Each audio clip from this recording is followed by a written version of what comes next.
भारत के जलते प्रश्न ओशो की दृष्टि से। भारत एक ऐसा देश जहां प्रश्नों की कोई कमी नहीं, लेकिन उत्तर कहीं गुम हो चुके हैं भीड़, अंधविश्वास, राजनीति और धर्म की अफरा तफरी में। आज हम उन प्रश्नों को उठाएंगे जिनसे पूरा भारत जल रहा है। ओशो की दृष्टि से निडर, नग्न और निष्कपट। ये है भारत के जलते प्रश्न ओशो की दृष्टि से। धर्म बनाम धार्मिकता। ओशो कहते हैं भारत धार्मिक देश नहीं, धर्मांध देश है। यहाँ मंदिर हैं, मस्जिदें हैं, गिरजाघर हैं, लेकिन धर्म की सुगंध नहीं है। धार्मिकता का मतलब होता है स्वयं की खोज, पर हम दूसरों के भगवान को मानकर जी रहे हैं।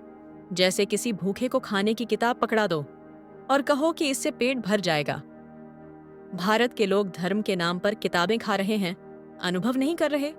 आज का युवा मंदिर कम, मोबाइल में ज्यादा डूबा है, पर सवाल अब भी वही है, मैं कौन हूं? धर्म का उत्तर भीतर की यात्रा है, राजनीति और धार्मिक सत्ता का घसकर जोड़े। ओशो चेताते हैं, जब राजनीति और धर्म मिल जाएं, तब विनाश निश्चित है। भारत में नेता भगवान बन जाते हैं और भगवान नेताओं की तरह बिकते हैं। चुनाव आते हैं तो मंदिरों की राजनीति शुरू हो जाती है। गौशाला खुलती है, लेकिन भूखी गायें सड़कों पर तड़पती हैं। क्या धर्म का काम वोट दिलवाना है?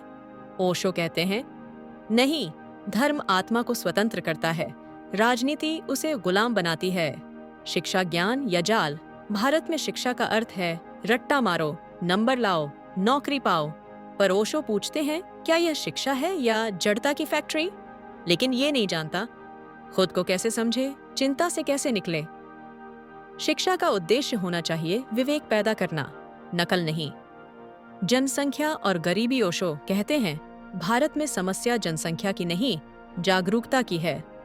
इतने लोग, लेकिन सब सो रहे हैं धर्म के नाम पर, जाति के नाम पर। गरीब भूखा है, लेकिन मंदिर में लाखों के चढ़ावे हो रहे हैं। कौन सा धर्म है जो इंसान की भूख से बड़ा हो गया? जब तक आत्म जागरूकता नहीं आएगी, भारत अपनी ही भीड़ में दबा रहेगा। युवा और क्रांति। ओशो कहते हैं, क्रांति तलवार से नहीं, चेतना से आती है। और आज अगर कोई क्रांति कर सकता है तो वो है भारतीय युवा। क्या हम सिर्फ इंस्टाग्राम रील्स तक सीमित रहेंगे, या बुद्ध, कबीर, ओशो जैसे सवालों से भिड़ेंगे? युवक वह नहीं जो बाइक चलाता है, युवक वह है जो अपनी भीतर की आग पहचानता है। भारत के प्रश्न जल रहे हैं, लेकिन उत्तर हमारे अंदर छिपे हैं। ओशो हमें याद दिलाते हैं, भीतर देखो, उत्तर वही मिलेगा। तो क्या आप तैयार हैं धर्म से धार्मिकता तक, भक्ति से बुद्धत्व तक, भीड़ से खुद तक की यात्रा करने के लिए? बुद्ध और महावीर क्या कहते हैं भारत के जलते प्रश्नों पर? आधुनिक समय के सवालों पर प्राचीन उत्तर। क्या बुद्ध और महावीर आज होते तो क्या कहते इस भारत को देखकर, जहां धर्म सिर्फ लाउड स्पीकर बन गया है, जहां इंसान अपने भीतर झांकना भूल गया है? हम जानेंगे ओशो की दृष्टि से बुद्ध और महावीर के उत्तर भारत के जलते प्रश्नों पर। बुद्ध ने कहा, अपने दीपक स्वयं बनो। महावीर ने कहा, आत्मा ही परमात्मा है। ओशो इसे ऐसे समझाते हैं, धर्म कोई संस्था नहीं, धर्म एक अनुभव है। आज धर्म मतलब है जाति, रीति, परंपरा। लेकिन क्या मोबाइल ऐप डाउनलोड करने से मोबाइल ज्ञान मिल जाता है? नहीं। उसी तरह मंदिर में जाने से धर्म नहीं आता, ध्यान में जाने से आता है। अगर किसी को प्यार हो जाए, वो गीता पढ़ेगा या सीधे दिल से समझेगा। धर्म भी ऐसा ही है, प्रेम का अनुभव, पढ़ाई नहीं। कर्मकांड बनाम आत्मज्ञान।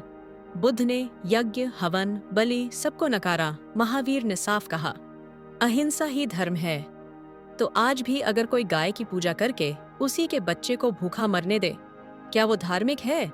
लाखों लोग कांवड़ में पानी चढ़ाते हैं, लेकिन घर में बाप बूढ़ा है, अकेला है, देखभाल नहीं करते। ओशो कहते हैं, जिस धर्म से संवेदना न आए वो कर्मकांड है, क्रांति नहीं। शिक्षा की दिशा। बुद्ध ने कहा, प्रश्न करो। महावीर ने कहा, संदेह बिना सत्य नहीं मिलता। आज की शिक्षा क्या सिखा रही है? रट्टा नंबर, नौकरी, लेकिन नहीं सिखाती स्वयं को कैसे जाने। हम 10 साल तक स्कूल में नैतिक शिक्षा पढ़ते हैं, लेकिन सड़क पर गिरा हुआ इंसान दिख जाए तो हम कैमरा ऑन कर देते हैं, मदद नहीं। बुद्ध कहते हैं, शिक्षा का लक्ष्य है मन को मुक्त करना, सिर्फ जानकारी देना नहीं। समाज की भीड़ बनाम व्यक्ति की स्वतंत्रता। महावीर जंगल चले गए क्योंकि समाज भीड़ की तरह जीता है। बुद्ध राजकुमार होकर भी महलों को त्यागते हैं। क्यों? क्योंकि उन्हें चाहिए था स्वतंत्रता। आज क्या हो रहा है? ट्रेंडिंग है तो फॉलो करो, बायकॉट है तो घृणा करो। ओशो पूछते हैं, तुम हो कौन, भीड़ की छाया या अपने अस्तित्व की लौ? अगर 10 लोग कहें सूरज नहीं है, क्या रात हो जाएगी? समाधान ध्यान और जागरण। बुद्ध का उपाय था ध्यान, महावीर का उपाय था मौन और आत्म अनुशासन। आज भारत का समाधान भी यही है। न दंगे न वोट, न मंदिर मस्जिद, सॉल्यूशन है स्वयं को जानना। ओशो कहते हैं, अगर हर व्यक्ति ध्यान करे तो भारत की 80% समस्याएं खुद ब खुद खत्म हो जाएंगी। आज एक इंसान अगर हर दिन 10 मिनट बैठकर खुद को देखे तो वो दूसरों को न मार पाएगा, न ठग पाएगा। बुद्ध और महावीर कोई बीते युग की मूर्तियां नहीं हैं।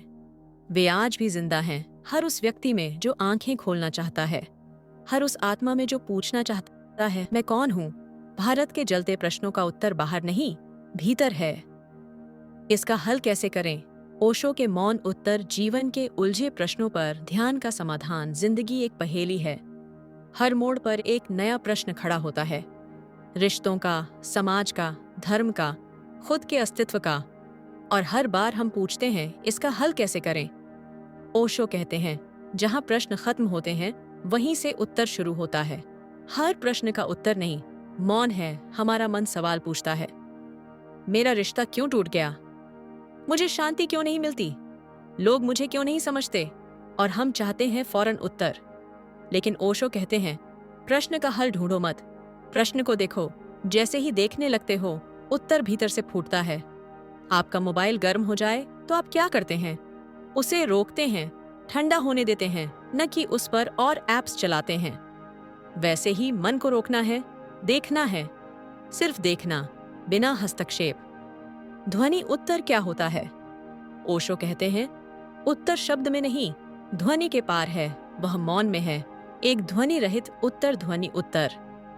ध्यान से समझें, जैसे कोई माँ अपने बच्चे को बिना शब्द के समझती है, वैसे ही अस्तित्व भी आपको उत्तर देता है जब आप भीतर की नॉइस को बंद करते हैं। हमने हर समाधान गूगल से मांगा, लेकिन कभी अपने भीतर नहीं देखा। ध्वनि उत्तर कोई वाक्य नहीं होता, वह अनुभव होता है। ध्यान समाधान नहीं, समझ है। ओशो कहते हैं, ध्यान की क्रिया नहीं, वह एक स्थिति है जहां कोई हल नहीं होता, क्योंकि कोई समस्या नहीं बचती। जब आप शांत होकर बैठते हैं तो दुनिया नहीं बदलती, आप बदल जाते हैं। और जब आप बदलते हैं, प्रश्न अपने आप बदल जाते हैं। समस्याएं कहाँ से आती हैं? ओशो कहते हैं, तुम्हारी समस्या तुमने बनाई है, तुमने ही उसे नाम दिया, तुम ही उसे ढो रहे हो। एक बच्चा गिर जाता है, अगर कोई देख नहीं रहा, वो उठकर फिर खेलने लगता है। लेकिन अगर सब देख रहे हो तो वह रोने लगता है। समस्या वही है, ध्यान किस पर है? ओशो कहते हैं, जिस चीज पर ध्यान केंद्रित होता है वह ही बढ़ती है। तो अगर तुम समस्या पर टिके हो, समस्या बढ़ेगी। अगर मौन में टिके हो, मौन बढ़ेगा।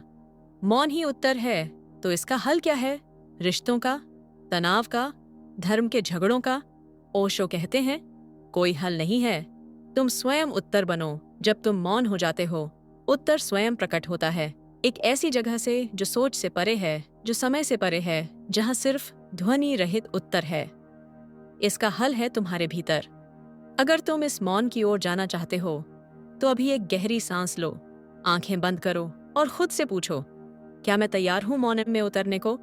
अगर आपको यह वीडियो पसंद आया तो लाइक करें, शेयर करें और कमेंट में लिखें, क्या आपने कभी ध्यान किया है? कैसा अनुभव रहा?